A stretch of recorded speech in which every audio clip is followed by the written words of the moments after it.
Во Кочани денеска покрај маршот паралелно се одржува и хуманитарна акција во организација на Сапорт Кочани. Со нас тука е Марко Димитриев од Сапорт Кочани.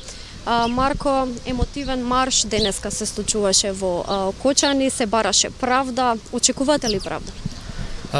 Да, јас за жал денеска не успеав да бидам на овој марш, бев на претходните два и можам да сигурен сум дека ништо не е сменето и истите пореки се пренесуваат. Јас лично сметам дека правда мора да има и дека одговорност мора да има од секој одговорен и дека правдата за овие жртви од Кочани ќе се истера до крај и дека Кочани нема да застане и нема да се откаже од тоа.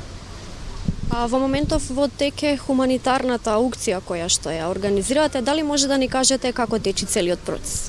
Да, аукцијата веќе е започната внатре, мислам дека веќе се започнати сите дејства. Денес течеше малце по-турбо од другите денови.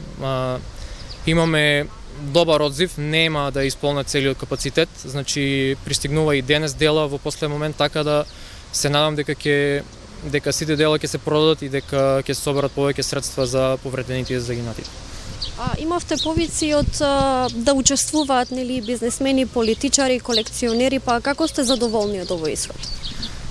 Видете, предходните 2-3 дена имавме една акција за повикување кон сите луѓе од бизнис секторот, од Стопанска комора, политичари и за жал можам да кажам дека немаше многу добар одзив.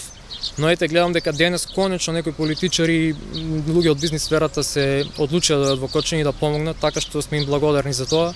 А за другите што не дојдоа, мислам дека тоа е нивна работа и не можеме тука ние да одговараме за тоа.